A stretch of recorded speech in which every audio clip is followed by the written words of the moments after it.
Bismillahirrahmanirrahim. Okay, Assalamualaikum. Selamat pagi.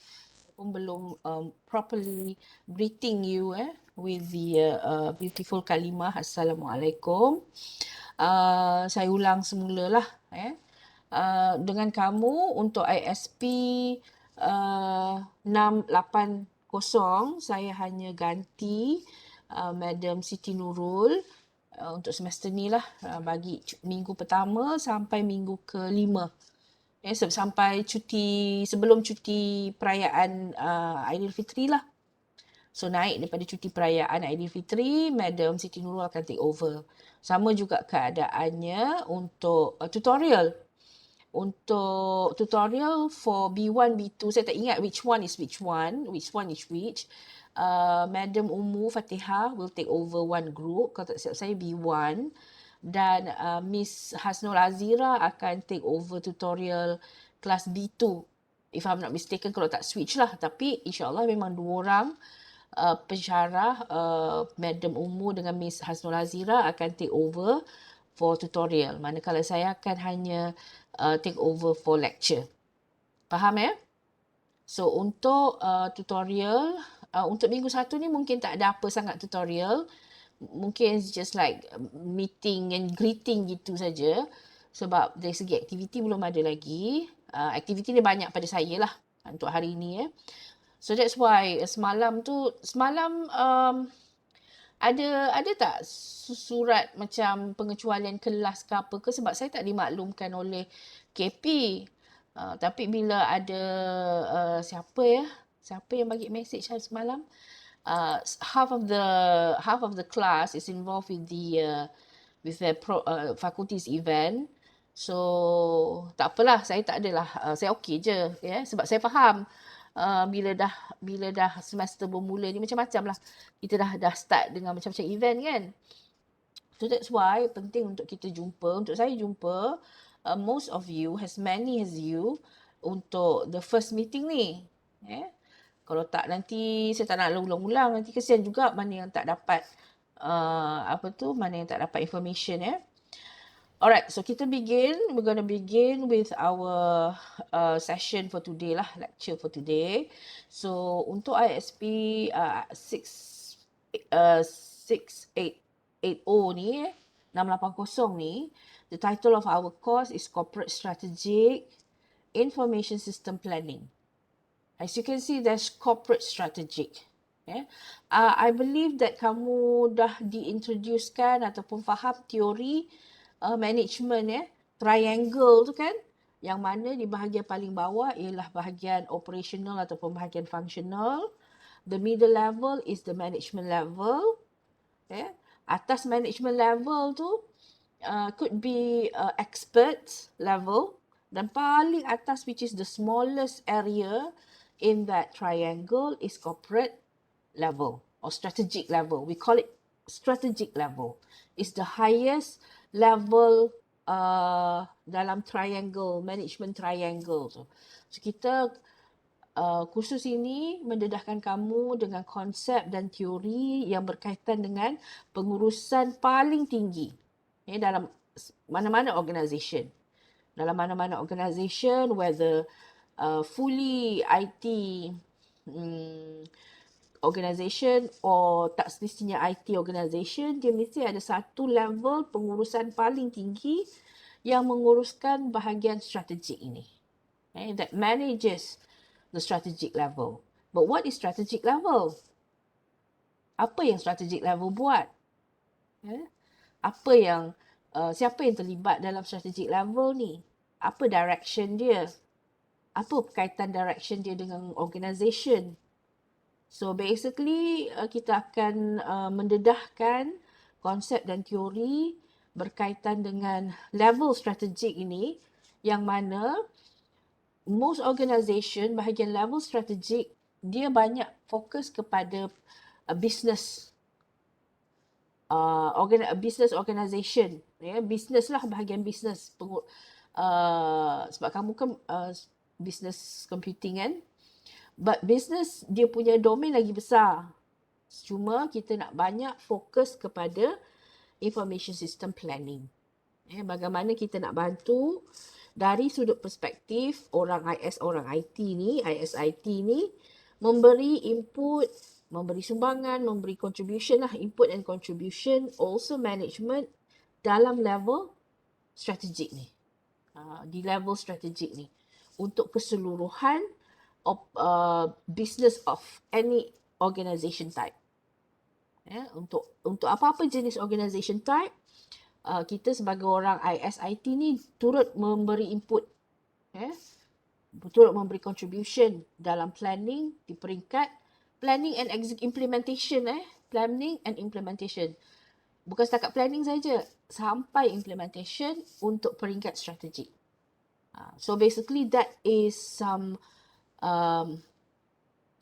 very brief lah, big picture on what are the expectation on this course lah.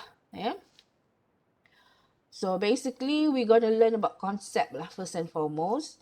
Inside the concept tu kita akan mula introduce dengan models, dengan analysis types, dengan frameworks, dengan tools, dengan methods, and approaches to corporate level, corporate strategy. Tapi kita ni fokus kepada information system planning. Kalau orang business, dia lebih banyak kepada business domain. Tapi kita lebih kepada domain information system dalam proses planning dan implementation. Okay. You also will able to learn on how to analyze, how to observe current scenario, faham apa tu, a little bit on strategic alignment, apa itu strategic formulation, dan juga implementation yang implementation practices in an organisation that lead to achieve the strategic competitive advantage. Strategic competitive advantage secara umum ni untuk keseluruhan organisasi, meliputi semua functional business, business function, meliputi semua business function, yang mana SIT adalah salah satu daripada business function tersebut. Alright, so the learning outcome we're gonna expected to get after kita complete this course is you'll be able to analyze, apply the models, the framework, the tools, the methods, dalam proses corporate strategic lah, the level corporate strategic dari domain IS planning. And then you'll be able to explain the findings and ideas and the concept of this course. Then juga we'll be able to, through project lah, project activity, project assessment, you'll be able to somehow manage and develop and manage cadangan untuk corporate strategy. So that is the learning outcome. Ini nampak scheme of work ni? Saya tak nampak, saya cuma nampak word saya ni. Kalau kamu nampak, alhamdulillah lah. Nampak Nampak, madam. Okay. So week 1 kita di week 1. So basically untuk kelas kita ni, susunan kita ialah lecture datang dulu, tutorial, kemudian the second hour. So the first hour session is the lecture. The second hour is basically, out of the second session is the tutorial. So hari ni kiranya lebih pada ice breaking lah. Tapi saya nak ambil masa jugalah. Saya rasa sempat kot sebab slide topik 1 ni tak berapa banyak. So I think we can manage to finish the lecture as well, the session, ice breaking session, dan juga penerangan, sebab saya pun nak masuk juga bahagian assessment sikit scheme of work dengan assessment. Nanti saya share dengan kamu ni. Saya tak pakai Google Classroom ke saya punya method is quite simple. Method saya mungkin method Madam Siti Nurul nanti mungkin different different lecturer have different methods in managing their courses managing their materials. So saya punya style untuk pengetahuan kamu lah different lecturer have different style which is convenient to each one of us kan. Yang mana paling most convenient lah pada saya, pendekatan saya ambil pendekatan paling mudah pada saya lah. Pensyarah lain mungkin lagi mudah pada dia. Mungkin kompleks bagi saya. Tapi mungkin approach saya pula lagi kompleks pada dia. So the things that you have to learn is jangan compare lah. Madam Zeti macam ni, Madam tu macam ni, macam tu kan macam ni. Macam-macam orang punya style kan. So basically that's it. Tak ada satu benda yang konkret untuk kita sebab benda ni apply kan. So kaedah saya simple saja. Saya usually utilisekan Telegram group. Dekat situ kan kita juga boleh refer kan file links yang kita share dalam Telegram, tapi saya juga akan up dalam YouFuture. Attendance saya akan ambil through YouFuture.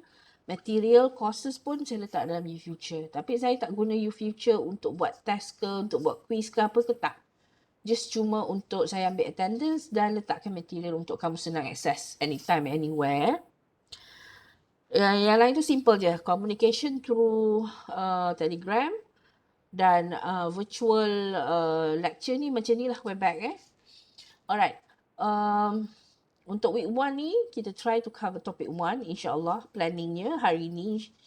Mungkin kita start dalam 11 suku nanti. Mungkin earlier than that.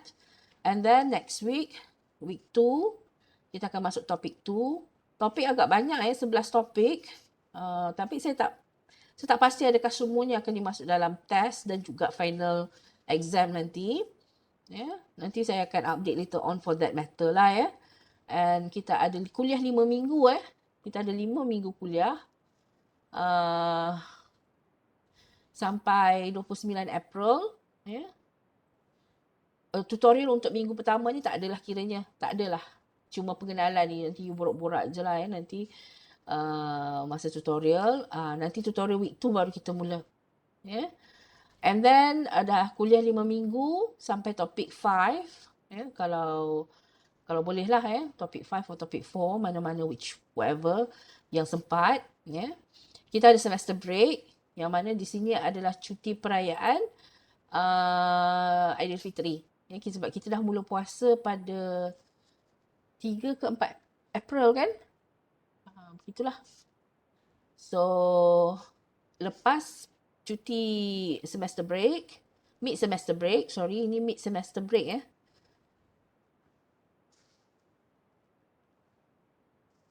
mid semester break, we have 3 week kuliah, 3 minggu kuliah. Dan kita ada minggu ke-6, 7 dan 8. So please be aware, minggu ke-7 kita akan ada test lah. Test. Alright. So tak apa, nanti saya check. So this is our first, bila ada test minggu 7 ni, by right kamu dah boleh letak dalam planner lah. Kalau saya tak war-war pun dan tiba masanya, all of us should be aware lah.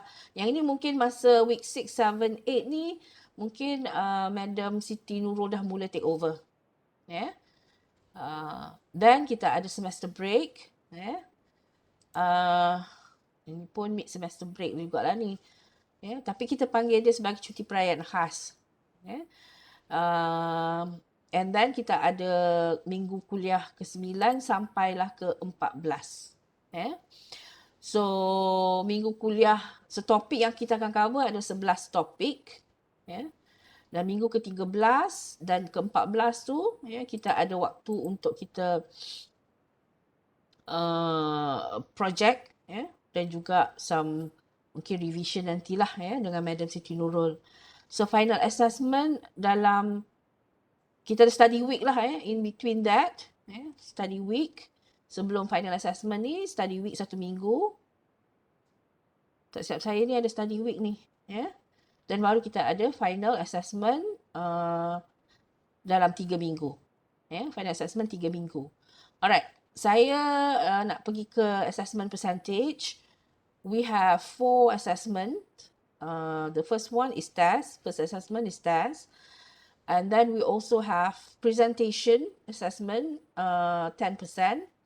And group project 30%. And final test we have 40%. And the passing mark is 50 lah, C. Untuk kelas ni, ada soalan tak setakat ni? Presentation tu saya tak pasti presentation tu is part of the project ataupun individual? Saya rasa project.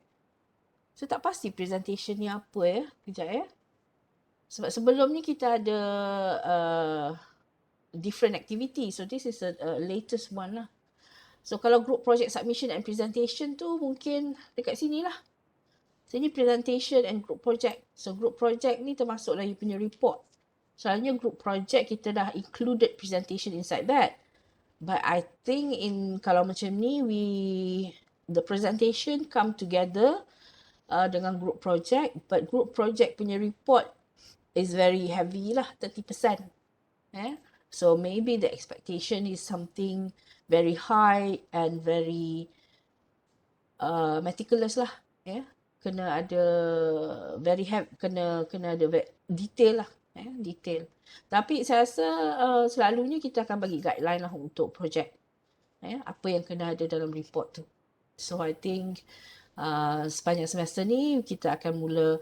Nanti untuk project consultation nanti saya akan buat masa during tutorial ni kita ada buat apa banyak sangat. Tapi kita akan banyak discuss on assessment lah, project, macam mana kamu nak run project. So project ni actually lepas habis pada kuliah pertama ni, kamu boleh form a group lah. Form a group. Cuma bilangan tu nanti saya tengok detail dia macam mana ada kat bawah ni Ada ke? Dia tak cakap berapa orang nanti kita sampai kat sini Alright, untuk assessment pecahan dia begini. Untuk reference, reference kita pakai buku yang pertama ni buku yang pertama, Joe Peppard and John Watt, The Strategic Management of the Information System, Building a Digital Strategy, 4th edition, 2016. Saya ada dia punya PDF, nanti saya pun akan share lah. So saya harap kamu bacalah topik yang berkaitan dengan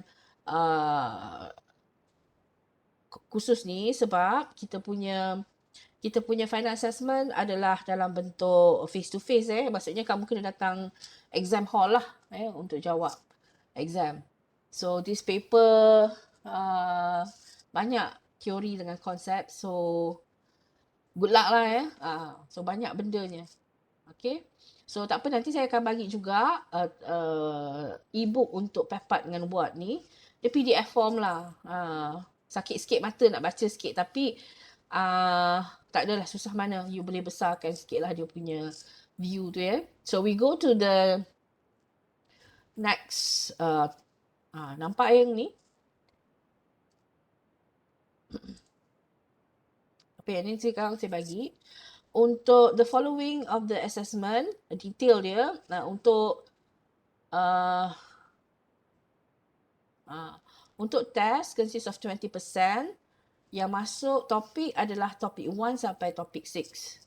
So kita dah jelas kat sini.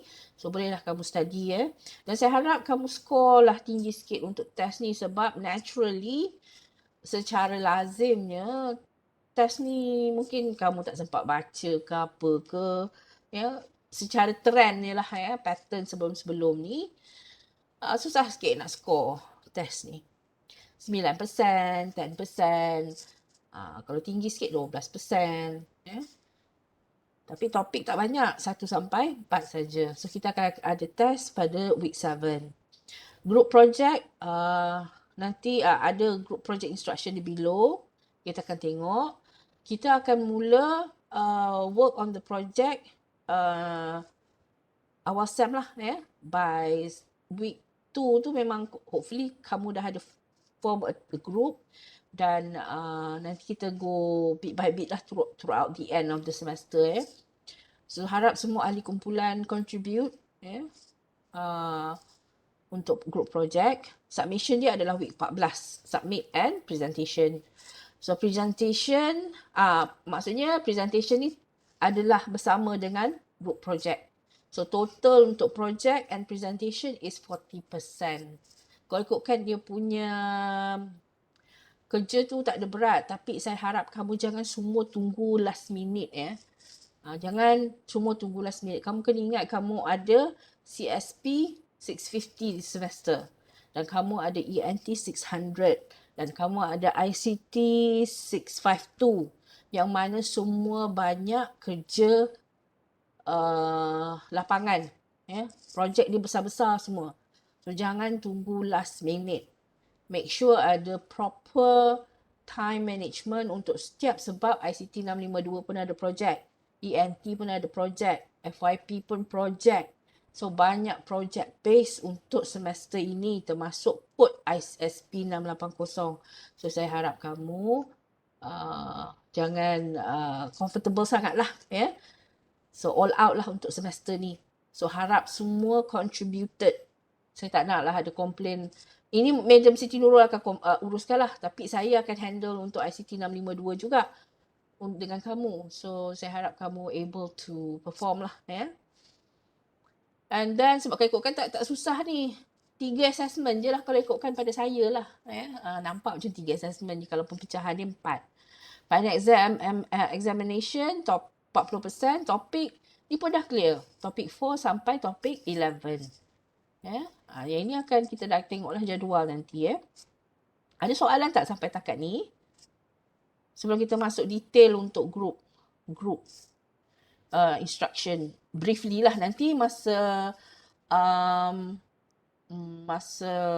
tutorial mungkin kamu dah boleh start develop develop discussion lah during tutorial time. Okay? Alright. Ada soalan tak? Madam, Ya? yang untuk test tu pun face to face tu? Saya tak pasti. Saya belum fikir lagi. Saya kena bincang dengan Madam Siti Nurul macam mana. Dan juga saya kena tanya RP balik macam mana dia nak conduct untuk test. Possibility 50-50. Sama ada sama ada face to face ataupun secara virtual. So 50-50 lagi. Saya tak pasti. Nanti dah sampai masanya, update lah. Saya updatekan. Okay. Tapi final exam memang face to face lah. Exam hall. So bila exam hall ni, kamu part 6 kan? Part 6 maksudnya part 1, part 2 pernah masuk exam hall kan? Pernah. Kan? Pernah kan? So strict lah. Very strict sorry.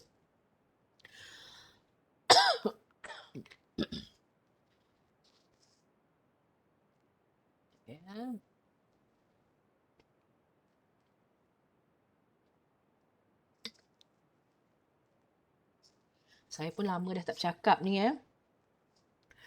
Baru nak start warm up voice balik. Tak sempat warm up voice pun.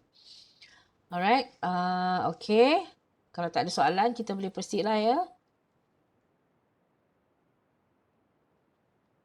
Okay. Group project. Instruction. Nanti saya bagi semua ni. Semua dah ada ni. Nak risau apa? Buat je kan? Fill in je.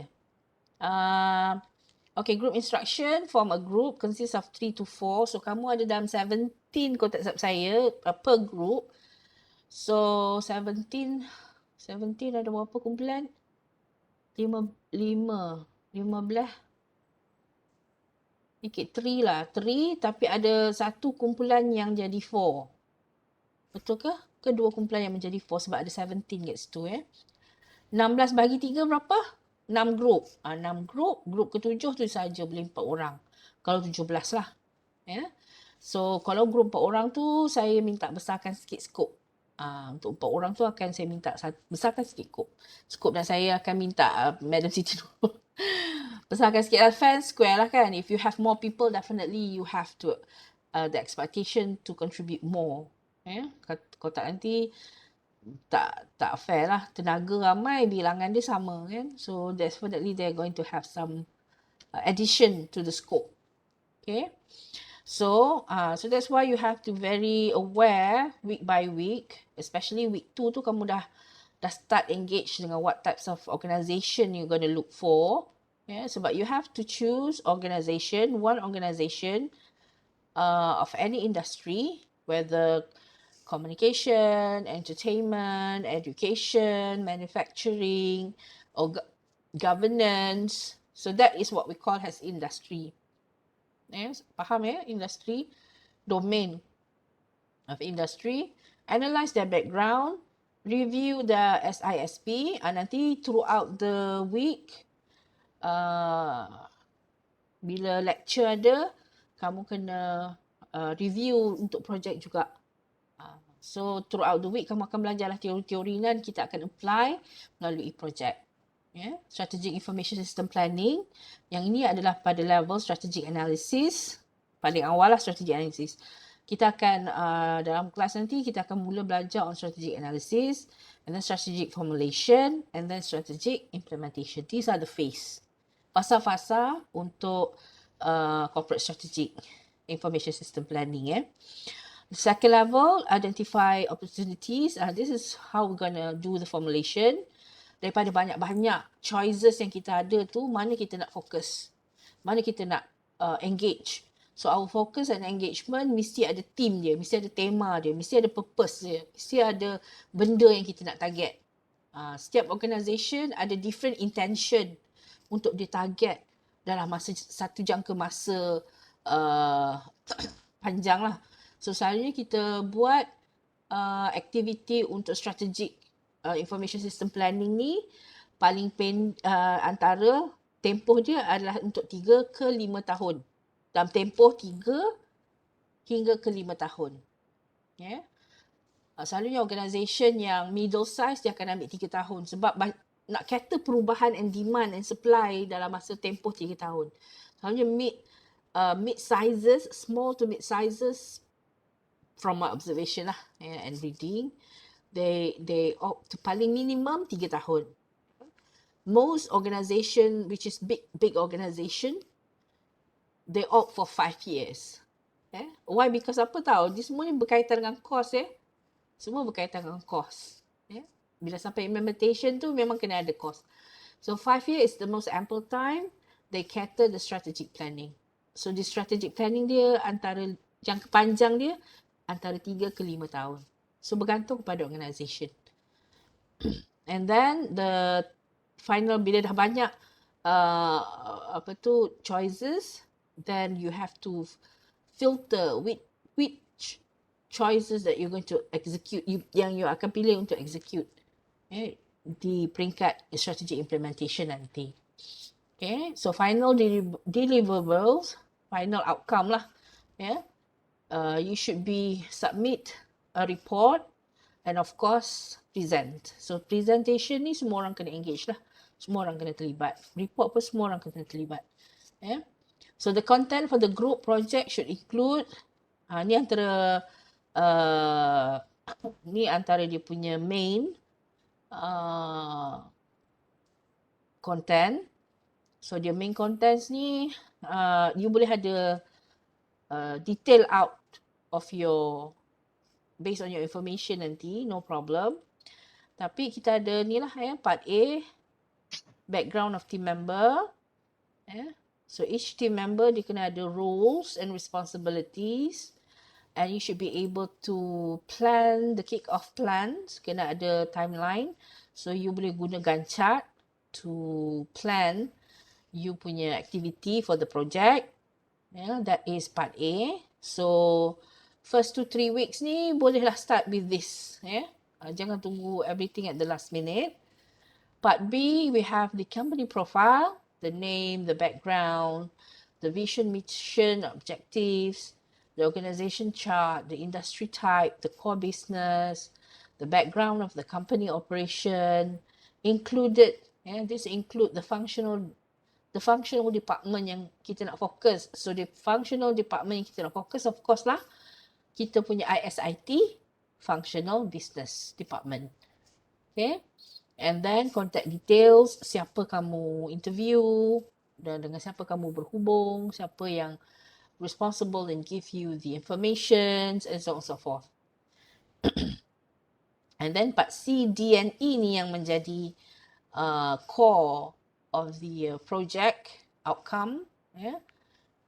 Level strategic analysis phase. Dalam tu nanti kamu akan ikut pecahan masing-masing lah.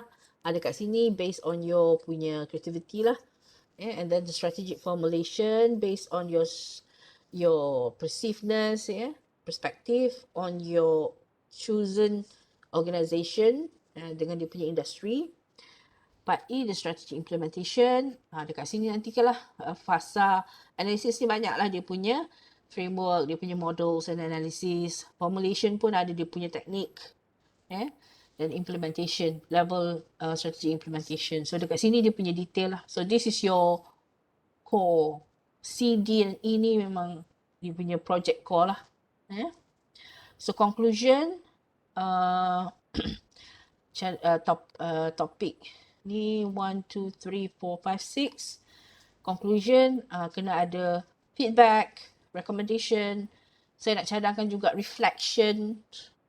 Reflection sebab dia the nature of nowadays ni sekarang ni sebabkan COVID-19 ni kan, banyak juga yang lari sikit dia punya strategi.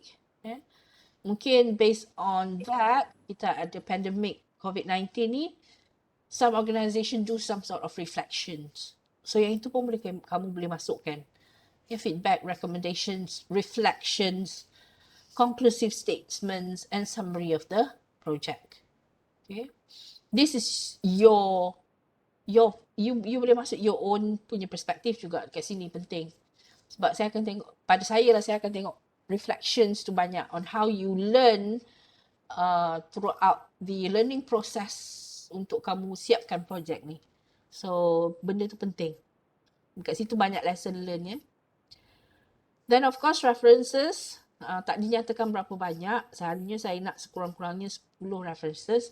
References ni termasuklah formal academic references, informal references. Informal references termasuklah petikan akhbar ke, website, petikan majalah. There are the formal and informal references. Boleh masukkan ya. Websites. Contohnya. So appendix, any relevant images, mana yang images or document yang show support to your content, tetapi terlalu banyak untuk kamu masukkan dalam content, kamu boleh lampirkan. Lampirkan dalam appendix. So basically that's penerangan untuk projek. So peringkat awal ni bolehlah pilih team member. Dan bolehlah rangka-rangkakan bisnes apa, industri apa yang kamu nak fokuskan ya. So dalam seminggu ni until tutorial 2 next week, bolehlah kamu start bincang dengan lecturer tutorial nanti untuk peringkat yang ni. Okay. Ada soalan tak sampai setakat ni? Ni belum masuk lecture lagi ya. Kita sampai 12.30, so sempatlah. Ya. Ini pun dah sampai 11.10. Saya dah habis dah peringkat untuk scheme of work dan assessment ni. Ya. Ada soalan tak? Setakat ni tak ada, madam. Siapa tu? Farisa Akila. Farisa Akila. Okey, yang lain tak ada? Mana yang lelakinya? Tak ada. Tak ada, madam.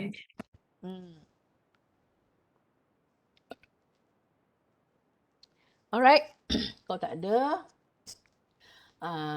kita take a break dalam 5 minutes ya. Take a break sekejap. Madam. Yep. Face to face exam tu untuk semua subjek ke subjek ni je? Yang mana? Final exam ke? Final exam. Yang face to face. Semua subjek Semua subjek. Oh, okay. Nampak gayanya macam semua subjek lah setakat ni yang saya tahulah. Until today lah. Test tu tak pasti. Tapi test tu dia orang kata terpulang pada pensyarah lah. Melainkan ketetapan tu dibuat oleh timbalan rektor akademik. Tapi yang pastinya memang final exam nanti memang face to face.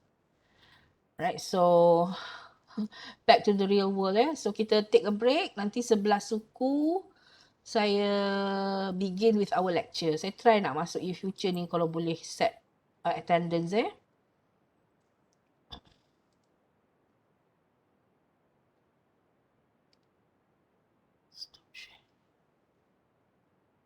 masih ada few orang yang tak datang.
Baru boleh masuk.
Alright.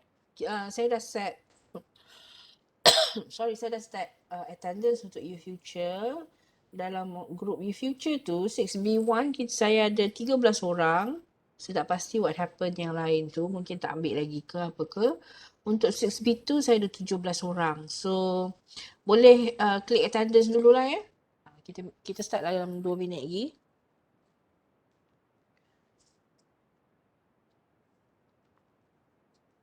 Jam. Ya? Saya punya subjek ni tak boleh daftar lagi. Siapa tu? Nama saya Siti Nurasikin. Okay. Sebab apa ya? Clash? Tak. Sebab dia full. Full? Sepatutnya Ha. kota memang 30 je. Tak ada, dia tak ikut lah. Macam bilangan kumpulan memang 30 paling maksimum. Untuk B2. 6B2. Ha. Oh. So jadi 18 lah 6B2. Tak tahu tapi saya kira dekat grup tu memang ada 17 orang. Nama kamu tak ada? Tak ada. Nanti saya tanya. Semalam saya call HEA. Nak buka kota tapi orangnya tak ada di meja. So nanti saya check balik lah. Check balik untuk kota tu. Sepatutnya tak ada masalah, memang set. Sebab saya tanya pengurusi jadual waktu, dia kata dia memang set 30 per group. Nanti saya check balik Semalam saya try call dah tapi orangnya tak ada. Nanti saya call balik. Saya buat untuk B1 dan B2 sekali. Ada masalah lain tak? Siapa-siapa? Semua perempuan je. Memang ramai perempuan ke grup ni? Saya pun nak tengok lagi you punya attendance. View. 6B1. Laki ada. Ada, Alhamdulillah. Oh, yelah Mama Asikal. Mak Afiq. Ismail Syafiq. Kamu dengan saya ambil ISP531 ya? 550 bukan dengan saya Nama semua familiar. Of course lah memang semua familiar. Tapi 6B1 ada 13 orang.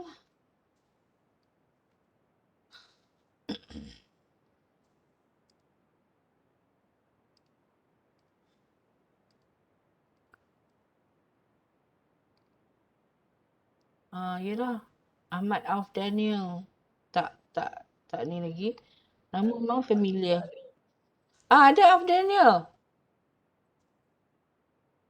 Ya saya. Madam? Kamu tak klik lagi attendance. Ya saya baru buka e-feature sebab line slow.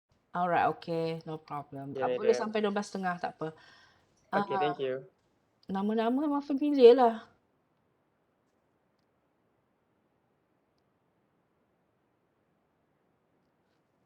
Alright. So, kita boleh mula untuk slide lah ya. Untuk lecture kita. Nampak ke? Kalau saya buat slide show ni, nampak tak? Nampak Alright. So, Nampak madam. okay. So, untuk slide ni, dia tak banyak slide lah. Tapi, dia highlights on the chapter 1 dalam buku Peppard and Ward tu. So, harap kamu ambil masa baca sikit lah baca. Dan tulislah nota sikit sebab kursus ni memang banyak teori dan konsep lah. So, ada term-term yang kamu kena, definition yang kena kamu somehow able to describe back later on the test as well as on the final exam sebab final exam dah face to face, dah tak boleh nak refer dah. Saya tahu final exam yang sebelum ni banyak referencing kan. 3 jam tu bagi boleh siap dah, tapi still tak ramai yang dapat 100 kan. Mungkin pemahaman ke dah, don't know. Alright. So chapter 1 ataupun topik 1 kita sama dalam buku e-books tu nanti. Saya akan share dengan kamu kemudian. The Evolving Role of Information System and Technology in Organisation. Bagaimana kita melihat peranan ISIT dalam any organisation in current, evolving from 80s, 90s, 20s and 2020s ni 2010 onwards. So the outline of this chapter ataupun topik, kita ada divisions of 6 subtopics Information system, information technology and digital. So this reflects the terms that you have to able to describe the definition, and also able to provide the example on each of this term. Apa yang dikatakan sebagai IS, apa yang dikatakan sebagai IT. At this rate sepatutnya kamu able to differentiate lah what is IS and what is IT and how digital is commonly used to refer to what. Number 2, digital disruption, the terms that kita guna, apa maksudnya, the impact of ISIT, when we talk about the impacts of ISIT in an organisation. Bagaimana ISIT tu menjadi the kebergantungan the reliable and the kebergantungan ISIT dalam business operation business functional dalam satu organisation. Business communication as well, business engagement, business alignment, berkaitan dengan strategic planning ni, bagaimana ISIT semakin memberi impact dalam organisation. Number 3, a classifications of the strategic uses of ISIT. Yang ni kita akan tengok the classifications, how it classify on the level strategic uses of ISIT, bukan peringkat operational, bukan peringkat management, but the strategic uses of in an organisation. And then kita akan tengok the success factors dalam SIS, Strategic Information System. And then kita akan tengok the digital strategy and the digital strategy for the 21st century, building a dynamic capabilities and leverage capabilities to leverage ISIT. Okay. So kita tengok the first one ni, which is basically this is the term yang kita refer. Apa itu IT, apa itu IS. Sometimes in common people in any organisation akan menampakkan ataupun will assume that ISIT is just the same. It's just the same thing. And then kita pun pakai the term IS/IT. Yeah? So is it actually the same thing? Well, basically kita kena able lah orang ISIT ni, we must be able to narrow it down. Kena able to narrow it down, able to explain the differentiations of ISIT kalaupun orang lain mungkin di pengurusan, mungkin di support, bahagian support menampakkan bahawa ISIT ni sama je. Sometimes they refer us as orang komputer. Sama je dalam komputer tu, sama je ISIT pada sudut pandangan dia. Tapi kita sebagai orang yang belajar dalam bidang ni should be able to differentiate, narrow it down. Able to differentiate and able to narrow it down. So this is a capabilities and understanding. This understanding kita must be able to describe back, to explain back to the commoner. Kita panggil orang commoner.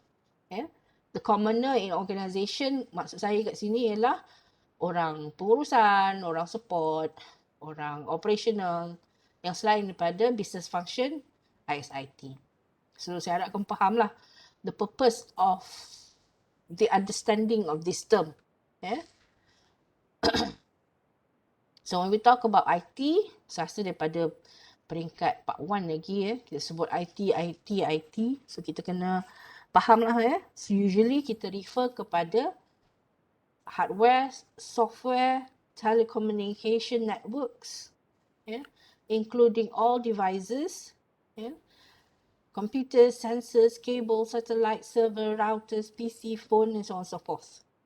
Dan juga termasuk kepada software such as operating system, data management, enterprise and social application, and personal productive too. Tapi dia lebih kepada the divisioning of the software. So that is IT. Sometimes orang sebut application pun IT. So basically IT consists of that. Okay. Nanti kan, but then again you must be able to differentiate. Itu yang ni kamu narrow it down kan. Bila kita sebut IT refer to what, you able to narrow it down. So IT facilitates the acquisition and collection. IT facilitates, provide the facilitation. The acquisition and collections, processing, storing, delivery, sharing and presentation of information and other digital content such as video, voice, files, and so on and so forth.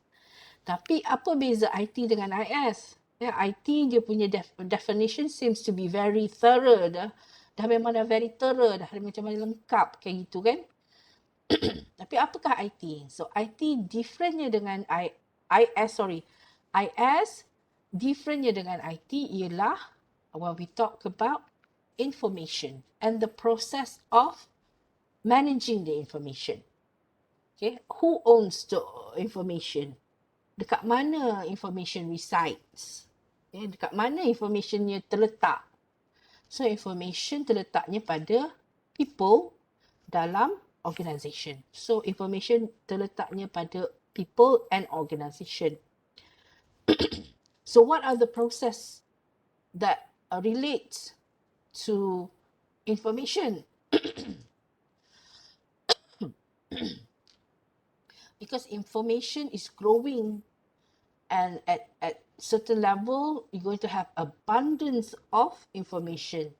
So if you are unable to manage of this abundance of information, and then it will become waste. So yang ini banyak kita relate dengan information system. Okay, so information systems are the means by which people and organizations increasingly utilizing technology. Yeah. So proses yang di include activity yang include dalam managing information ni ialah information gathering, information processing, information storage. Ini melibatkan banyak database ni database, data store, information use and disseminations of information. So gather, process, store, use and disseminate ataupun setengah term dia panggil share.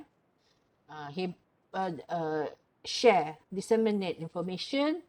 Kelima ni ialah berkaitan dengan information yang banyak refleks pada information systems. Dia ada S So kalau letak sistem saja dia tak betul lah. Dia kena ada S. Dia refer kepada this activity. Okay. So application refers to software or a combination of software and hardware used to address or enable business or personal activity. So application refer to software. Sometimes application ni orang refer di peringkat di kategori IT. Application refer kepada IT. Tapi information systems ni orang refer contohnya macam contohnya macam MIS. Dia akan refer sebagai MIS kat sini kategori dia. TPS, Knowledge Management System, KMS. ERP. ERP stand for Enterprise Resource Planning. This is the types of information. Ada lagi ERP, Supply Chain Management. Ada lagi Customer Relationship Management. Ada banyak kategori dekat sini Alright. Okay. Alright. So kita masuk kepada second, which is digital disruption. So what is digital disruption? Maksud dekat sini kita lihat digital disruption is the kita panggil apa the term. Nak kata the term ke? Ada term orang pakai untuk when they talk about the impact of ISIT. Okay. So kebanyakan since the beginning of the secara spread out lah sebab kalau ikutkan software program ni dah ada lama di USA tapi masih lagi dalam laboratory. Networking pun ada lama dah tapi dia masih limited access.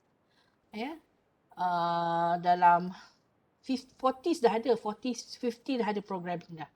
Tapi sebabkan ada internet that spread out quite that becoming public, bila internet dah mula jadi public access, maka banyak software. So perubahan-perubahan ni berlaku bila internet dah makin menjadi public access. Kalau dekat Malaysia ni internet sampai siapa tahu bila internet mula access oleh public sampai kat Malaysia ni. Anyone?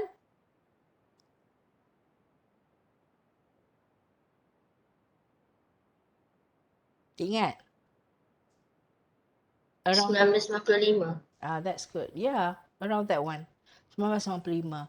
So daripada 1995 tu banyak perubahan berlaku, termasuklah yang paling awal bila e-commerce paling awal sampai dekat Malaysia ni.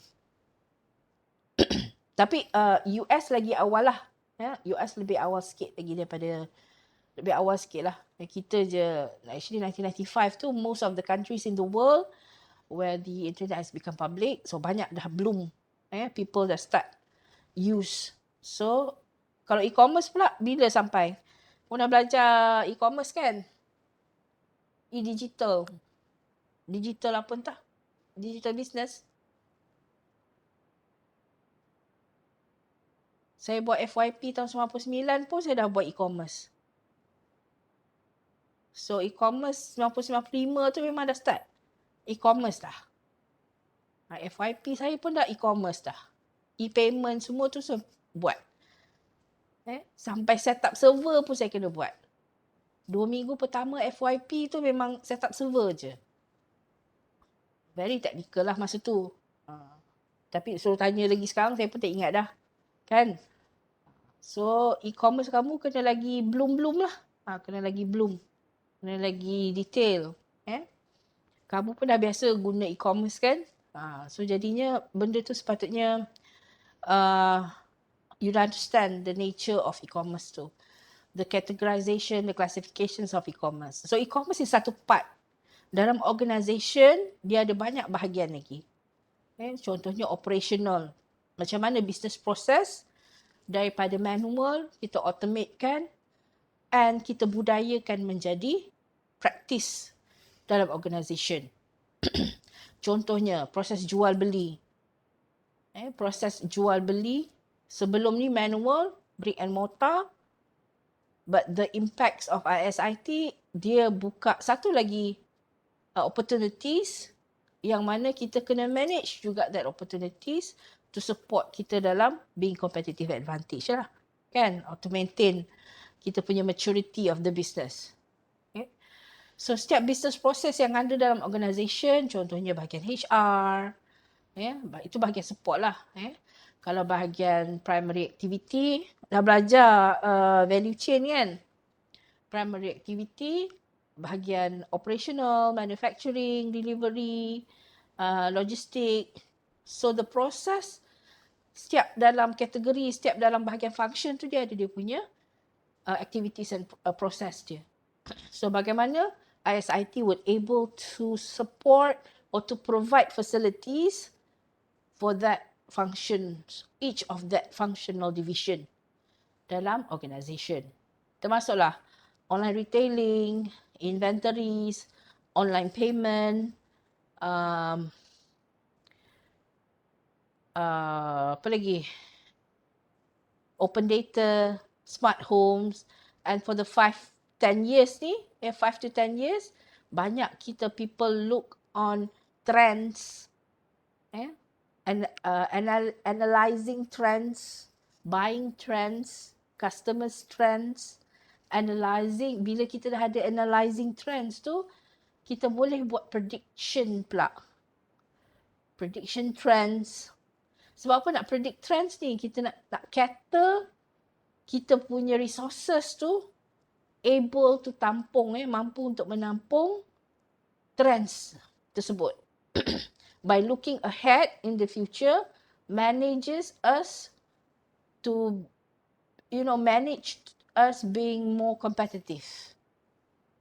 The longevity tu, sebab dia meyakini the longevity. Compare to those organisation yang tak melihat, yang tak ambil perkara seperti analysing and predicting trend ni sebagai salah satu part dalam dia punya organisation. So dekat situ strategic level tu kena ada supaya make sure that setiap business function able to do this analysation. So then you become more competitive. Sekarang ni bukan you kena tahu information, you bukan setakat you manage information, tapi you able to manipulate information as well. Okay? So dengan adanya this influences, reliance dengan ISIT, maka wujudlah the digital disruption. Yang mana the digital activity taking over the manual activity slowly and but surely. So sekarang ni bila dah ada internet kan, e-governments, banyak urusan berkaitan dengan governance. Government sih contohnya LHDN dah start bayar cukai online. Dah start buat banking online for the past, I don't know, banking online kuat dah lama juga. 10 tahun, 15 tahun gitulah. E-governance pun dah start awal. E-government dah start tahun 95 onwards tu dah start dah. Ya. Contohnya yang ambil je MySejahtera. Bagaimana KKM mengaplikasikan MySejahtera untuk hebahan information dia dan juga sebagai input kepada collection, information collection dia. Yeah. So this is what I can describe sebagai digital disruption. Okay. Alright, faham ya? Nanti bacalah lebih ya dalam textbook tu. So the pillars of digitalization. So when we talk about digitalization, digital tu maksudnya referring to the ISIT. So you should be able to describe IT, you should be able to describe IS, and in fact you able to differentiate this ISIT. Tapi digital meaning referring to the ISIT. Okay. So the pillars of digitization ni kita ada satu, from marketplace to marketplace. Dua, blur digital divide. Saya panggil dia digital divide. Tiga, move from push to pull economy. Empat, development of open standard. So ada empat lah ya. So kita tengok dulu from marketplace to marketplace. Yang ni saya tak nak cakap banyak lah sebab saya rasa kamu dah belajar digital digital business kan. So you know lah what is e-commerce, what is e-business, what is virtual market space, ataupun virtual marketplace, and how organisation has become more virtual. Contohnya dalam Kementerian Pendidikan pun semua application untuk ke IPT kita mesti through system. Zaman saya guna borang, zaman kamu semua through system kan. Anak nak masuk sekolah asrama pun memang through system. Semua through system. So, the governance sekarang ni banyak menggunakan sistem. So, you should be able to describe bahawa proses digitalization digitalization. Ya, saya macam salah spelling ni. Digitalization. Maksudnya the accessibilities, the usage and accessibilities of digitalization ni semakin spread out, semakin menyeluruh. Dia bukan specific target user saja. Contohnya untuk orang di urban saja. Di rural tak boleh pakai dah. So sekarang ni the pervasive maksud dekat sini penggunaannya sangat-sangat meluas. Yeah. Wide usage throughout the within reach of the end user, within reach of the customer. Kita panggil end customer, end user, end customer. So even though the end customer tu berada di rural area or less developed area, it also can be accessible. So kena tengok jugalah. So dalam kelas ICT 652 tu ada juga topik ni. Maksudnya digital accessibilities tu kalau Malaysia tahun 2020 itu 76% accessibilities. Tapi sebabkan COVID, definitely, tapi COVID tu tak ada isu lagi lah orang guna internet during COVID kan. So the widespread of accessibilities to end users tu dah makin menyeluruh lah. Yeah. Trade-off between richness, the degree to which our organisation can facilitate the exchange of information. Macam ni you boleh tengok lah macam mana kelas from face to face menjadi fully ODL.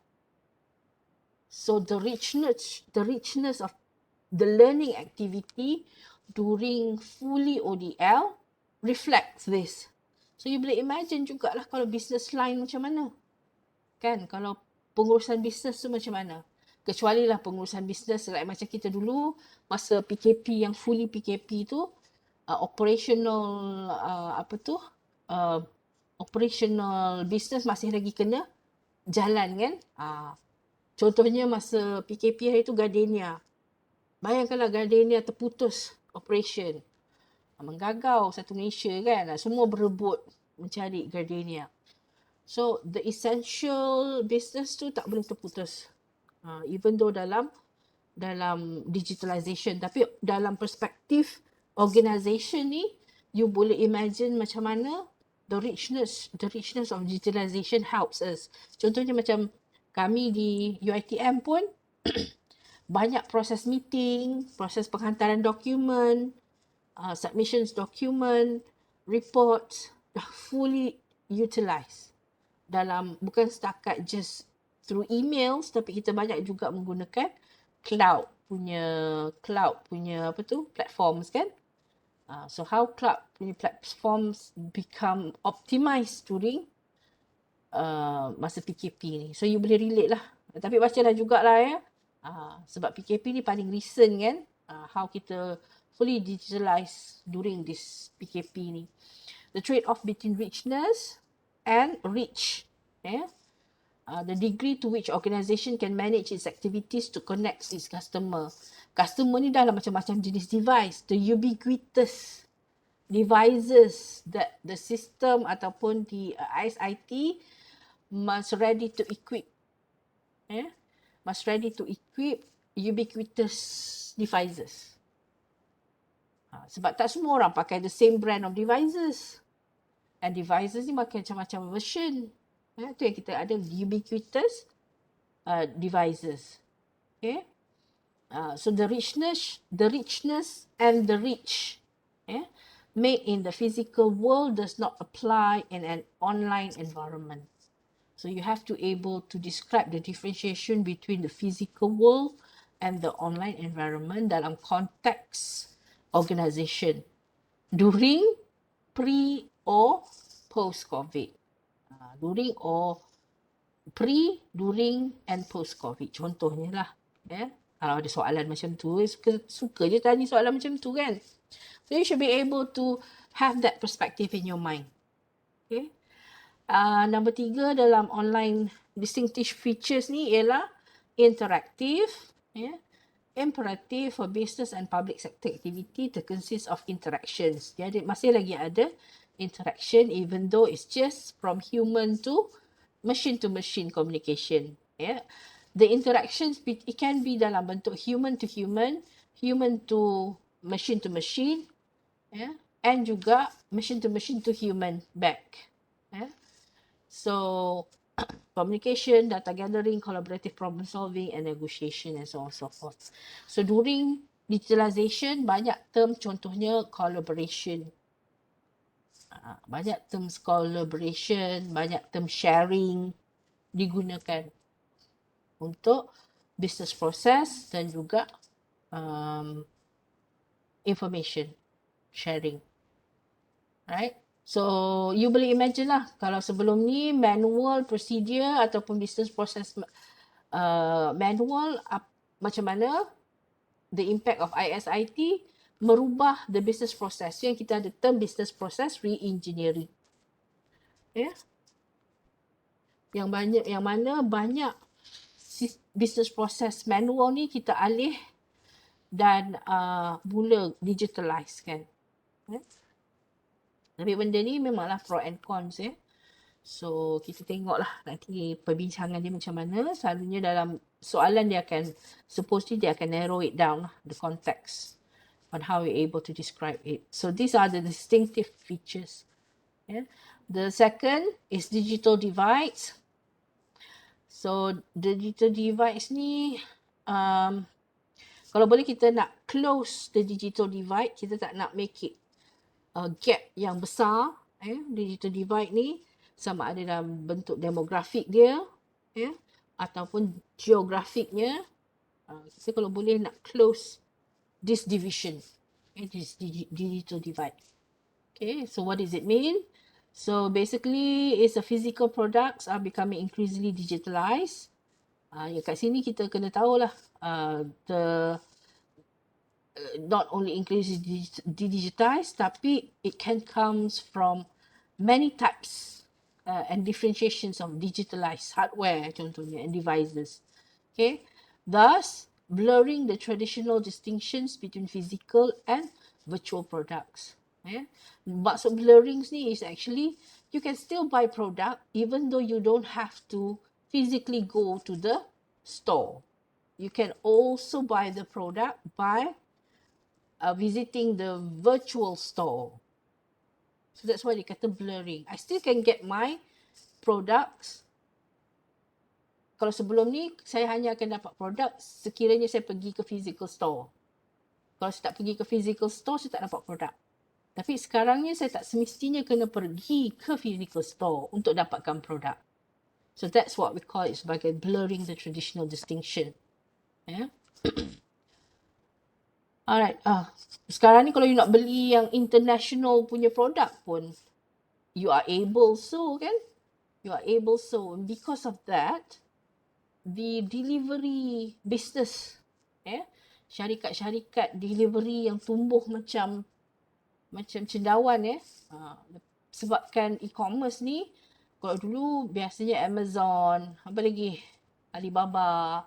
Now we have all these types of delivery services company that provide services so that this industry becoming more active. So dia macam berantai jugalah. Not only buying the productivity, the delivery process also another factor. So this is what we call it new business model lah. New business model. Proactive, promote, or touchless servicing is a new business model. Quite unlike the traditional fee for service.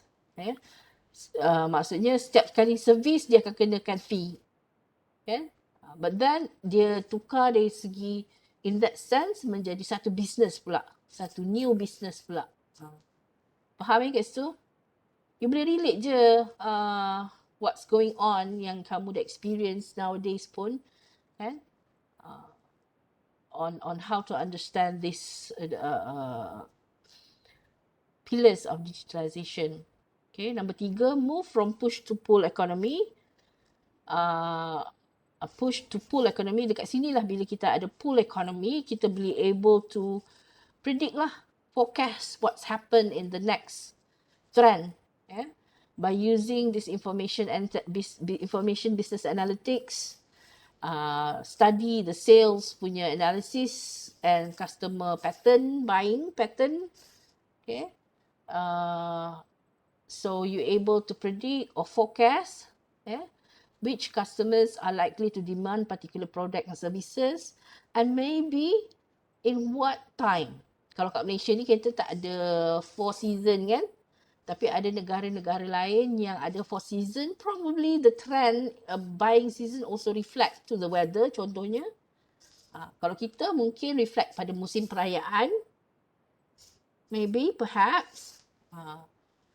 So that's why bila masa je musim perayaan, mulalah kerajaan akan enforce harga ceiling. Akan enforce harga ceiling. Harga lantai kita tak susah. Harga ceiling tu kena enforce. Why? Because kita punya negara ni banyak perayaan kan. So bila masuk perayaan tu banyaklah makannya. Bila makannya kena reflect bahan mentah.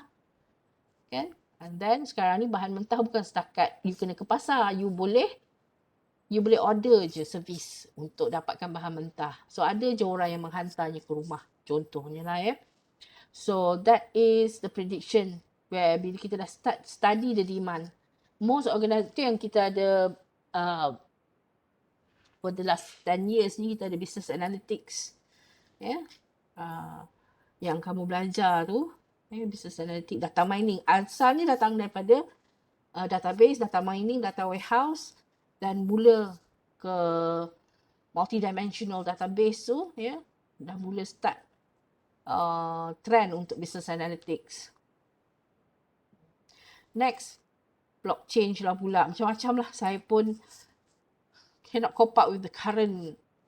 Tapi kita faham lah bahawa benda tu ada cause and effect dan dia punya chain dia. So you have to understand chain dia tu. Alright, so that is move from pull to push economy. Okay, and then the fourth one, development of open standards. So because of this activity, of open business marketplace, virtual business marketplace, open and virtual marketplace ni, more people are engaging, but somehow kita kena ada certain standards so that everybody terjagalah dia punya fairness tu, and equity dia. So that's why we need to have some sort of open standard. So akan ada organisation yang responsible dalam maintaining the open standard, include dalam rules juga. Itu yang kita ada enactment baru yang kita perbaharui untuk cater undang-undang seperti computer crime. So ada badan organisasi yang evaluate this open standard. Okay. So dalam organisation kita pun, dalam mana-mana organisation pun kena ada standards, the policies, business rules untuk kita apply. So contohnya kalau framework tu dia akan ada dengan dia punya standards lah. Sebab apa? Bila dah banyak, dah mula digitalization, salah satu isunya ialah integration and interchange. Okay. So integration yang menyebabkan banyak hiccups, banyak information tersekat. So with these standards, tadi tu kita cakap pasal rules. Another one is open standard untuk framework for integration. Okay, dia ada dua lah yang kamu boleh refer to. Open standard ni bila kita pakai contohnya ERP. ERP, Enterprise Resource Planning kan, kalau nak apply, dia kena ada framework dia. Okay. Business analytic, you nak follow framework mana. Sebab apa?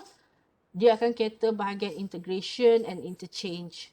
Bila ada standards ni, tak adalah hiccups dia. Tak adalah dia punya tersekat-sekat tu.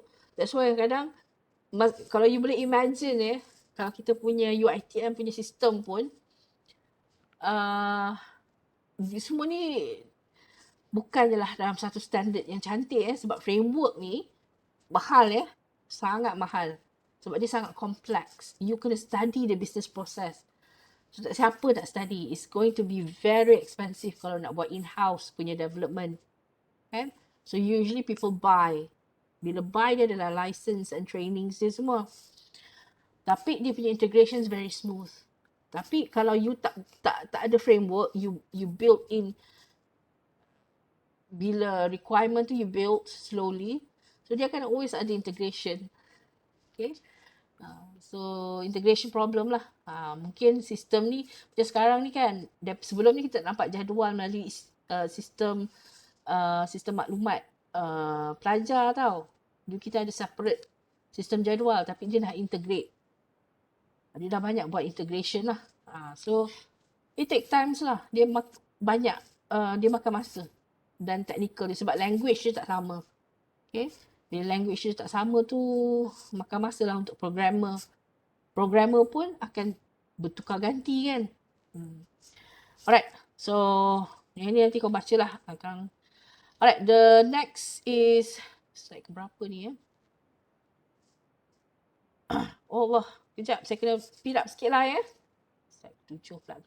Alright. So this is the model 3 era model for evolving IT. Yang ni saya tak cakap banyak lah. Yang ni nanti kita akan throw out. Ni pun kamu dah banyak dengar cerita ni. Data processing contohnya TPS, point of sales, management system termasuklah MIS, inventory system, sales system, management system, ke strategic information system. So kita banyak nak fokus dekat sini lah. So the level is becoming higher. But then dia sebagai direction, penentu direction, menentukan arah hala tuju sesuatu organisasi untuk masa hadapan.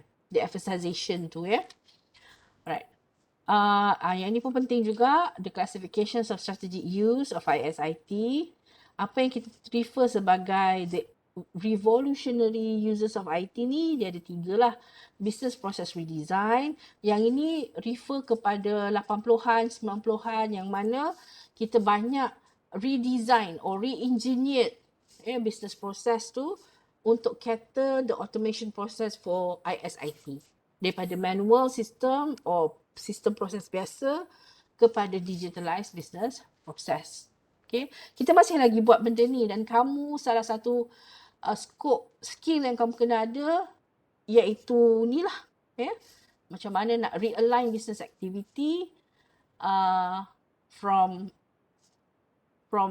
mungkin daripada manual business process kepada dah memang digitalized, ataupun you nak simplify yang digitalized tu becoming more optimized digitalized punya re-engineered business process.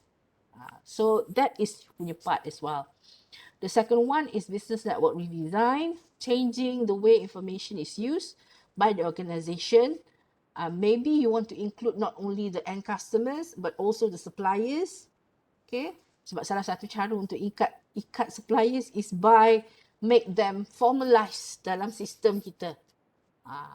Formalized dalam sistem kita. Okay, so that it could be a value adding process. And then the third one is business scope redefinition. Maksudnya yang ni, sebelum ni kita pakai brick and mortar, we have a lot of walls kan. But with digitalization or virtual marketplace, we are now demolishing the walls and become boundaryless. Become boundaryless. Alright, siapa tu ya? Hello? You're echoing.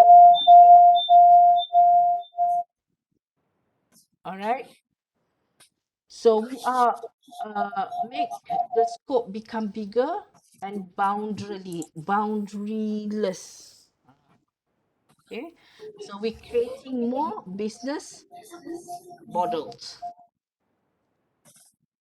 Right. Siapa itu? Saya tak.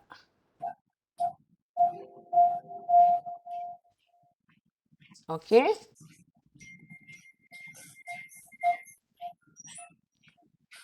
Next, the types of strategic ISIT application. Kita ada 1, 2, 3, 4. Ini termasuk dah, nanti kita masuk ke sini. Alright. The types of strategic IS application. Sekejap ya.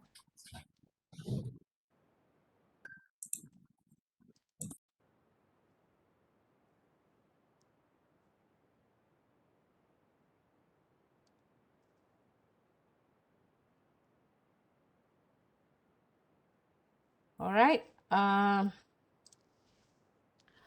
Salah satunya yang pertama, linking to customer, business partner and suppliers. Ini salah satunya, kita ada customer relationship management system, CRM.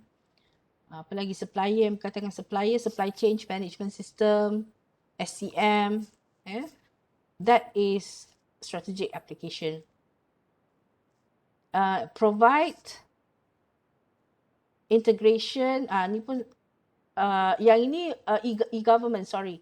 The first one contohnya linking to customer, business partners and suppliers ni contohnya e-government. Business to business e-government yang mana dia banyak engage dengan customer, end customer dan juga the suppliers. The second one, improve integrations to internal processes. Better improve integrations. Yang ini kita ada contohnya CRM, ERP. So dia banyak the integration tu, the effective integration by means for value adding processes. So value adding ni yang menjadi factors of competitive advantage.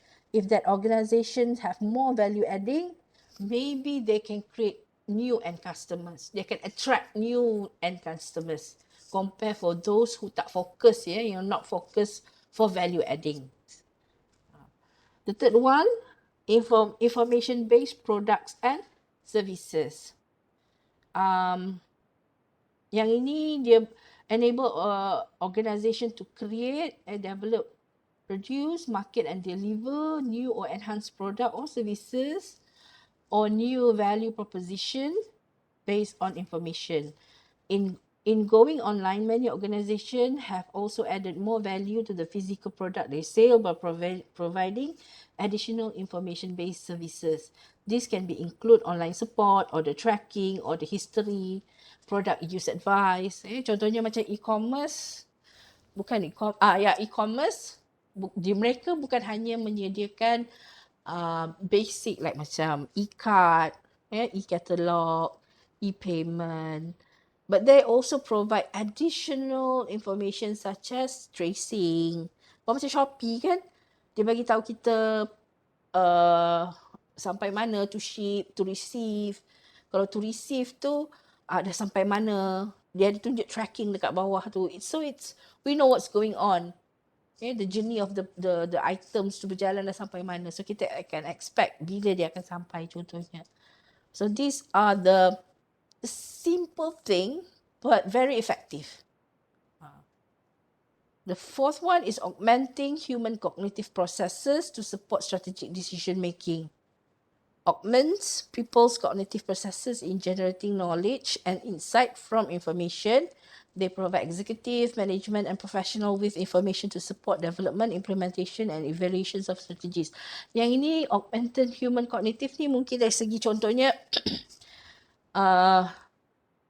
the visualizations of analysis. Macam mana kamu menggunakan tools untuk visualizekan kamu punya results.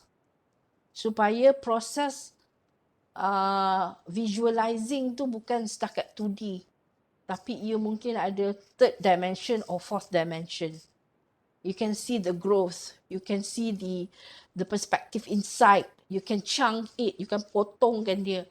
You can chunk, you can potong the perspective and provide new insight on what's happened after that perspective are completed contohnya. Yeah. So daripada situ bila you dah nampak your mind is growing, so it probably leads to better decision making. So yang ni classification ni memang kena ingat lah The definition tadi kena ingat, the types tadi tu pun kena ingat, bukan the types, the 4 item tadi tu. So you kena able to describe lah. Selalunya untuk strategic use, of course kita ada purpose. Purpose ni memang kalau kita sebut pasal strategic, level strategic, dia mesti kena ada purpose. Focus ni is how we macam mana kita melihat. Our focus to how kita give that perception internally or externally. And this is all the criteria, the classification. From the operational efficacy and effectiveness or efficiency, management effectiveness, knowledge discovery, business advantage through change.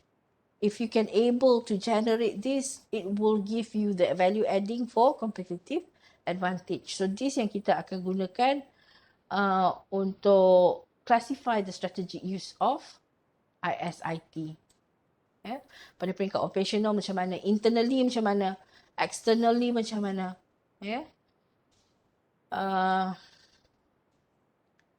Alright, tadi tu saya dah cakap lah lebih kurang. So yang ini dia punya types of application, and ini dia punya purpose. This come together lah ni. Alright, next. Kita tengok pada success factors in strategic information system.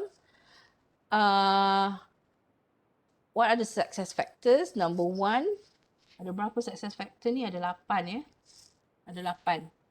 So the success factors, kita fokus not only internal but also external. Sebab kalau internal tu, kita organisation no longer just looking inside, no longer able to just looking inside, but they also must be able to look outside. Who's are the people involved in the outside? The competitors, the suppliers, the governments for opportunities, and the opportunities that may probably redundant with another industry that make a conversion for other industries. because of a new business model. Contohnya. Okay, so that's why it's important to look outside, not only to look inside. Okay. Number 2, adding value.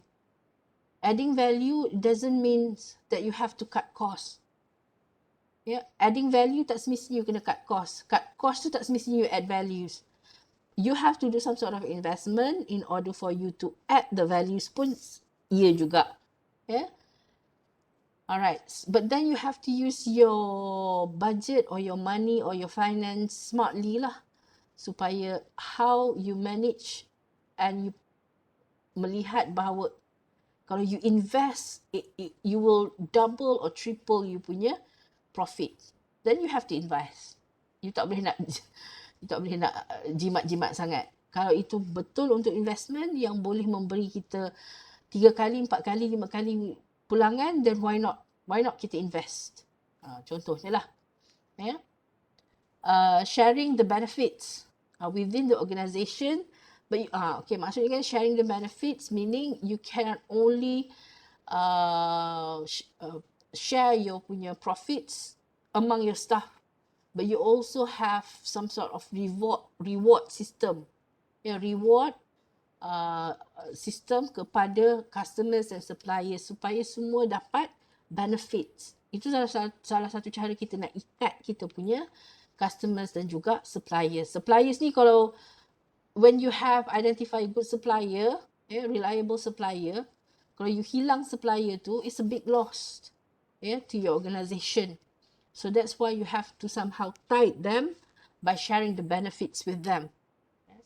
So you cannot only exclusively your profit is for your organisation. No, you have to make sure that all stakeholders are important. So in order to hold them together, then you kena ada sistem lah, sharing the benefits. Number 4, understanding the customer and what they do with their product or services. So you have to know lah, you have to kenal, you have to know your customers. Who are they? What are their demographics? From where they come from? What are their yearly incomes? Kalau that's why most of the organisation do some sort of survey, to enhance dia punya knowledge tentang customer dia. Why? Because you obtain value from it.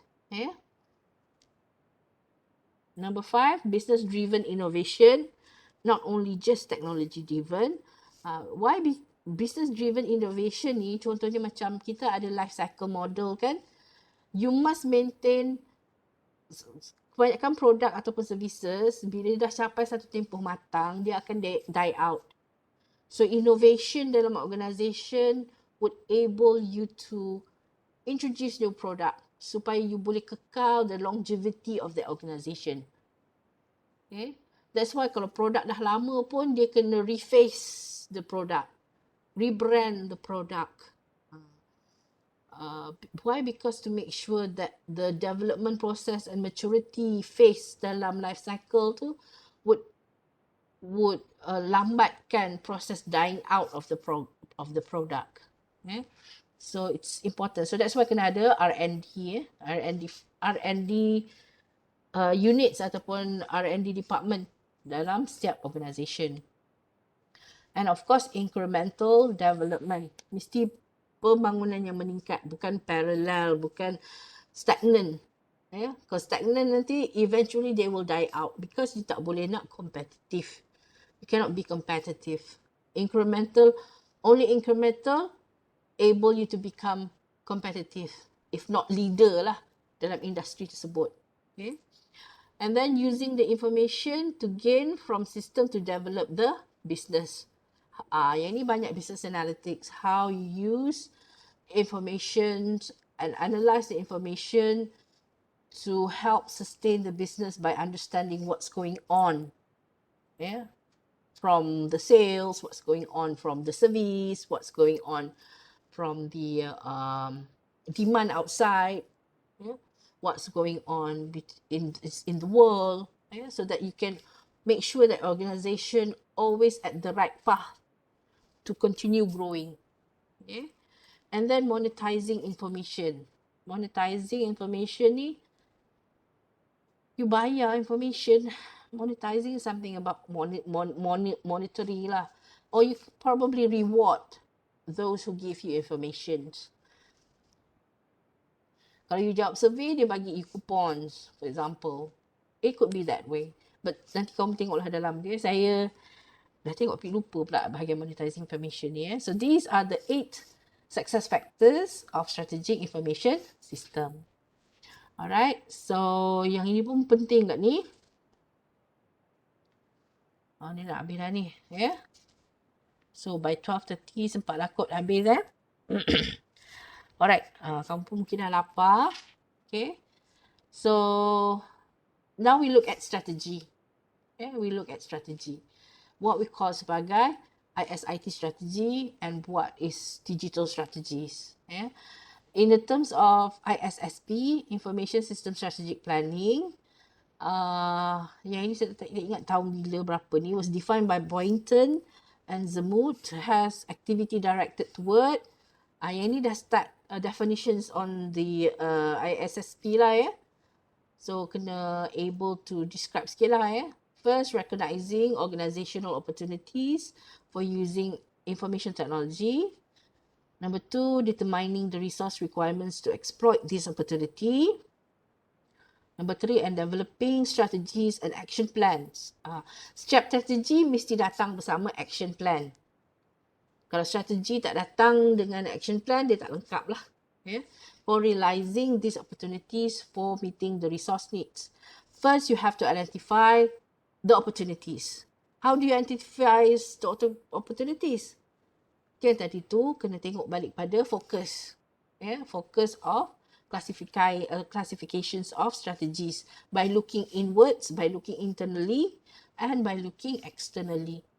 And how you can use ISIT to provide this opportunity after you've done the observation internally and externally. Okay, once you dah identify opportunities, you kena prioritize lah. Yeah, you kena prioritize and look at what are the resources that you have the most. Yeah, apa resources yang you have the most to exploit these opportunities. Sebab resources, kalau you tak ada resource tu, you kena purchase pula resource tu, it costly. But if it is good for investment, then yeah, do it. So that's why this analysis is very important. Okay, and the decision making is not only made by one person, dia mesti collectively dalam a meeting, for example, or dalam workshop that contains important peoples. Yeah, a cumulative decision, kita panggil a cumulative decision by these people after kita identify this. Dan kena ada agreement lah, yeah, of by cumulative people ni tadi. Okay, and then baru kita boleh develop the strategies. Daripada banyak opportunities nanti kita filter based by resources yang kita ada, then baru kita develop strategies yang kita dah pilih tadi tu supaya kita boleh come up with the action plan and implement it. Okay, so Earl's definition refers to the long term. So strategic planning ni dia long term. Dia 3 ke 5 tahun bergantung pada sizes of organisation. Long term directional plan, dia mesti kena ada direction. So these are the keywords, which decides what to do with IT. That is concerned primarily with aligning IS development with business needs and seeking advantage from IT. Word and peppered pula, yang ni you boleh lah ingat salah satu. Kau tak dapat lah nak ingat 3 ni, salah satu ni kena ada lah. Yeah?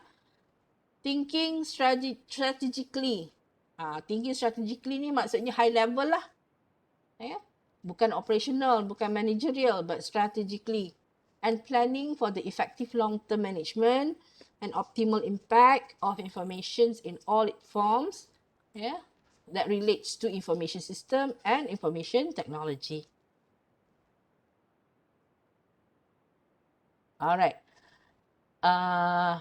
now they coin out between what is IS strategy and what is IT strategy.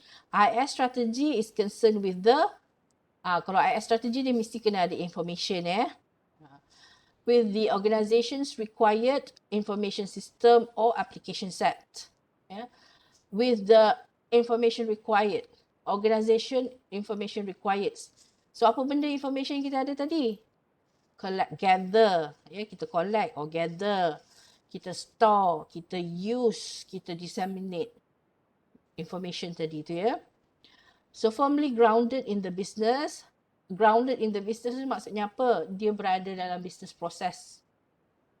Dia berada dalam business process of all the business function. Kalau kita ada cakap pasal business function, is basically the divisionals of functions of the business. Tapi setiap function tu dia mesti ada dia punya business process. Okay. So taking into consideration both alignment with the business strategy and the potential of competitive impact. So kalau tak ada impact, it's not worth it for investment, then you won't get anything as well. It's just waste of time. So make sure you ada dia punya impact tu lah. Okay, the IS strategy. So what is the IS demand? IS demand is define the prioritizations and the investment required to achieve the ideal application portfolio. What we talk about, ni ada term lah, application portfolio, nanti kita akan belajar lah apa itu application portfolio. Setiap information system yang kita ada dalam organisation, dia mesti berserta dengan application portfolio that describe the information system. So this portfolio kena update within time because throughout the years, mesti berlaku beberapa perubahan. Kan? Because berlakunya perubahan requirements tadi, kena berlakunya perubahan sistem. So perubahan sistem, berlakunya perubahan application portfolio. So benda tu kena update. Okay, why? Because it reflects the benefits, the impact. So this benefit and impacts over time, dia mesti change of prioritization. So ada benda yang you kena scrap out, ada benda yang kena upgrade. So this kena keep on checking lah within the constraint of resources and application interdependencies. So makin banyak integration system dalam organisation, so makin banyak lah application interdependencies. Next, the IT strategy is about technology, infrastructure and associated specialist skills. So that is IT strategy. So the IT strategy is concerned with how that demand for information and application will be enabled and supported by technology. Kalau IS kita cakap IS strategy bercakap tentang IS demand, IT strategy bercakap tentang IT supply. So harap kamu boleh able to relate that lah Alright. So basically kita ada IS strategy tadi, kita dah tengok IT strategy. So what is digital strategy? So digital strategy basically IS strategy campur digital strategy yang menjadikan dia sebagai so IS strategy dia based on demand, information IT strategy based on supply. So you have to know the demand and supply to balance the digital strategy. So digital strategy is convenient label for combined IT and IS strategy. So for commonness, sebab top management ni dia bukan orang IT, orang IS. So dia lebih senang faham istilah digital strategy. Tapi orang IS IT dia kena able to coin, to differentiate these strategies has IT strategy or IS strategy. Faham Ke kompleks sangat ni? Okay ke? Okay, man. Okay, alright. Thank you, Farisha. Always give me good response. Alright, yang ini kalau saya lah.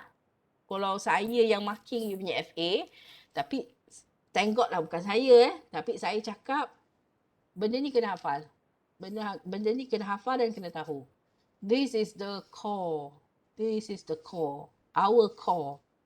Sebagai orang SIT So Business strategy is the overall business strategy in any organisation. Okay. Tapi not only that, kita ada IS strategy tadi. Ni IT strategy kan. So business strategy is the business drivers. Each of these functional division punya department, business department ni, business function ni must have their own drivers. Must have their own objective and direction. Maksudnya apa? Where is the business going and why it's going there? Contohnya, you are the manufacturing company. Where are you going? Contohnya, car company. If you are a car company, you nak start invest dalam electronic car company produk ke tak? Ataupun you nak start mula hybrid product, for example. So you must have the drivers, objectives and directions. And of course, it will change over time based on the demand and supply. So from the business direction, the IS strategy ni we talk about business based, demand oriented, information focus. So what is required? Sebab tadi bercakap pasal demand kan? What is required? Business based ni bergantung kepada department business function tadi tu lah. Kalau IS strategy untuk HR, so apa benda dia? So apa application yang ataupun IS information system yang relate to HR? So dia mesti kena ada application berkaitan dengan cuti, berkaitan dengan pelantikan. Dia kita ada HR2U for example. So that information is specific for the HR department. Kalau bahagian manufacturing ataupun bahagian operational ni, so apa IS yang berkaitan? So dia mesti specific, and information focus. Then they need what is required, they mesti reflect needs and priorities. Okay, kalau HR2U punya system, what are the IT strategy for that? They mesti open access, for example, kan? Who's going to able to access it and what types of technology we're going to use. So this is what the delivered, how it can be delivered. Maksudnya relate to the supply. Okay. And then it provide infrastructure and service for the IS strategy. The IS strategies provide support for the business. Okay. So these are the business strategy, IS strategy, IT strategy for the organization impact and potential. Okay, so this is how it relates between business, IS and IT strategies. So yang ini kamu kena baca lah dalam chapter 1 tu. Kena khatam sikit lah chapter 1 tu supaya kamu faham. Ini memang favourite lah. Kalau test tu kau tak keluar tu saya tak tahulah. Yang ini optional. Tapi kalau saya memang saya, sebab yang ini berkaitan dengan yang ini juga. Ini ada dalam, tadi kan kita cakap, yang ini kita cakap pasal the relations of business strategy, IS strategy and IT strategy. Tapi dalam classification ni tadi, kan, yang ini, dia ada juga focus on how we see it. Tadi tu banyak pada purpose. Business strategy, IS strategy, IT strategy tu banyak relate to purpose. That's why dia banyak dekat sini. Operational efficiency, management effectiveness, knowledge discovery, business advantage to change. But on how we see it, dia banyak dekat sini. Ini last slide lah ni. How we see it externally and how we see it internally. Okay. So ICT ni kita banyak focus on the duality of ICT, how it serves secara external ya. ICT ni is a combination of IT lah IT. When we talk about ICT ni lalu kita reflect as IT lah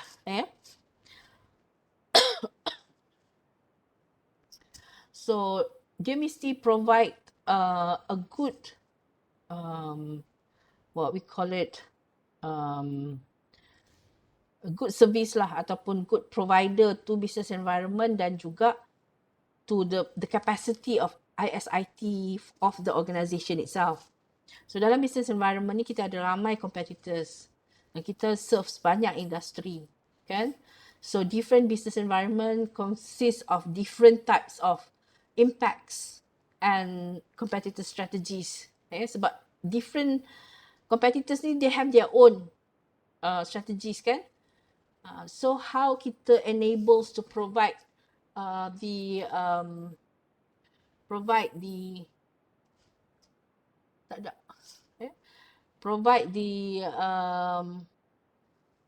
infrastructure, and how we're going to use that to develop the infrastructure. Okay, so that is how we ni bahagian IT development lah. So being competitive. So this strategy, IT strategy ni memang kena included dalam strategic planning for IT strategy.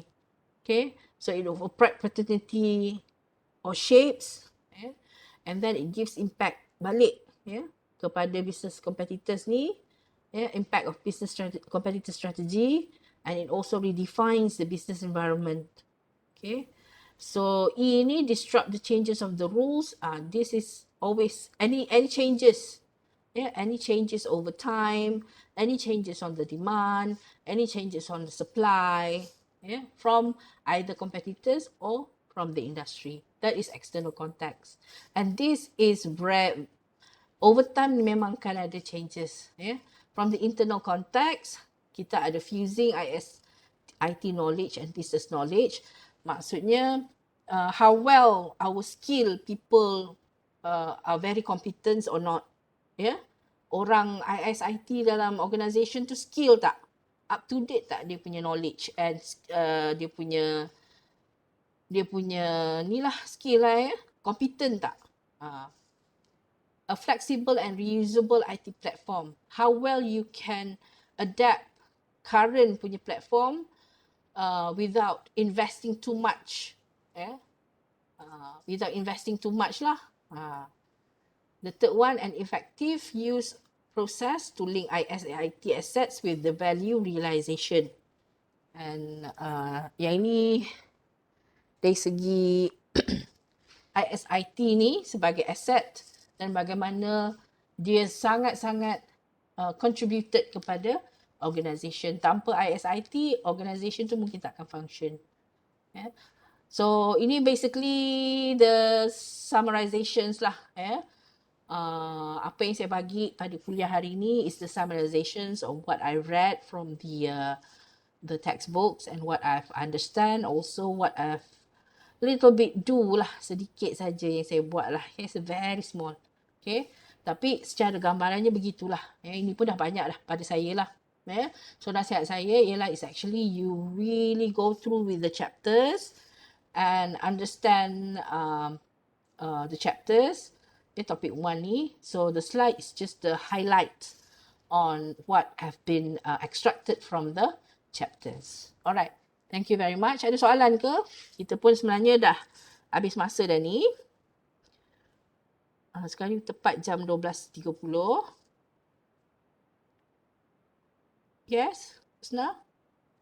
Madam. Tanya okey, madam. Slide ni boleh access kat mana, madam? Saya belum letak lagi kat YouFuture. Nanti saya share kat YouFuture dan saya share juga dekat dalam grup Telegram. Okay, madam. Saya tak share lagi sekarang sebab saya nak kamu dengar dululah. Alright. Soalan lagi? Madam, kalau video ni bila?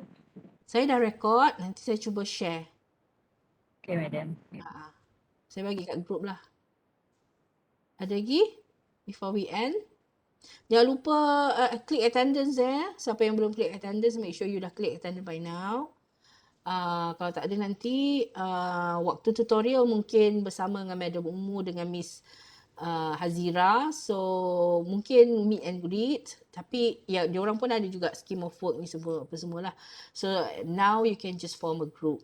At least Alright, kalau tak ada apa-apa lagi, saya end the session here with thank you very much and Assalamualaikum warahmatullahi. Thank you. Thank you, madam. Thank you, madam. Thank you, madam. Terima kasih. Thank you, madam. Sama. Yeah.